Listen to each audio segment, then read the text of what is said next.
Kapten Sibolga, banjir gelondongan, dikala sungai jujur mengungkap kebohongan. Banjir bandang boleh datang dari langit, tapi gelondongan kayu tidak pernah jatuh dari awan. Hujan deras bisa membawa air, tapi tidak mungkin membawa batang kayu sebesar tiang listrik kalau tidak ada yang memotongnya. Masuk akal kan? Belum lagi lubang-lubang tambang liar tanpa izin yang selalu mulus menembus perut gunung di Tukka, hingga air bingung mencari tempat berlindung. Akhirnya ia berangkat langsung menyapa manusia yang tak tahu kabar apa-apa. Di saat pemerintah setempat banyak yang pura-pura bingung, padahal penggalian demi penggalian berlangsung di depan batang hidung. Hutan lindung pun memberi kabar kalau ia sedang berkabung dan memberi air langit yang turun untuk dikirim langsung, hingga si Haporas pun tak mampu membendung. Jadi mari kita bicara yang sebenarnya, bukan naskah dongeng konferensi pers ala pemerintah. Lalu apa yang terjadi di hulu sungai Sihaporas hingga gelondongan hanyut? Apa? Hujan yang menebang pohon? Atau angin yang menggergaji batang? Di hulu hutan Abolon Tukka ada batu besar-besar hanyut didorong oleh kayu gelondongan. Siapa yang tebang? Semut atau malaikat sedang praktek tebang pilih? Di hulu sungai Pinangsori menghanyutkan gelondongan. Gelondongan itu bukan ranting kecil, bukan sampah rumah tangga. Itu batang pohon yang memerlukan gergaji mesin, memerlukan izin, dan memerlukan titik-titik. Ya, Anda tahu apa lanjutannya?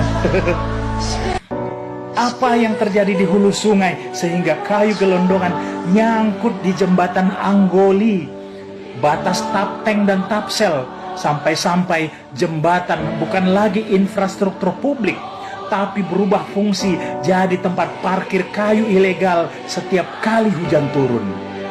Mana mata? Nampak kan? Dan ini pertanyaan yang tidak boleh lagi dianggap sepele. Ada apa ini Pak Bobi Nasution, Gubernur Sumatera Utara?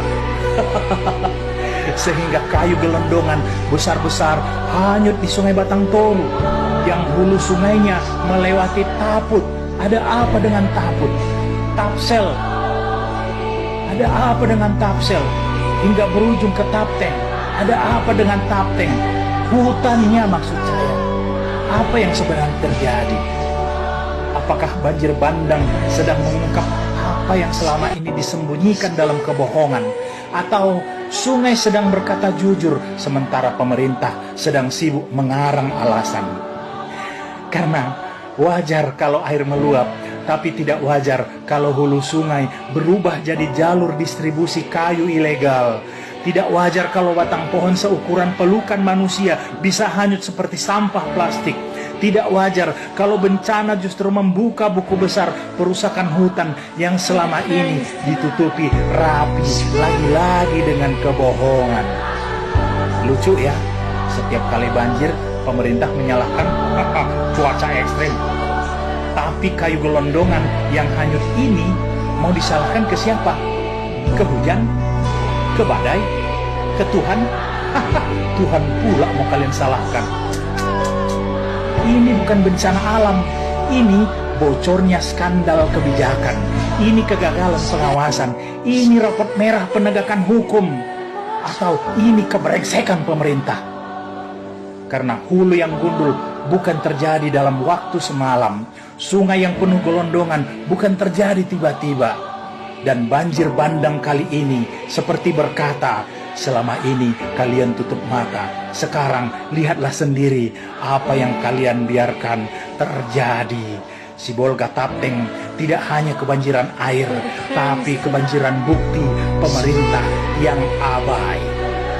Dan jika gelondongan sebesar itu bisa hanyut, maka sejujurnya yang hanyut bukan cuma pohon, tapi wibawa pemerintah.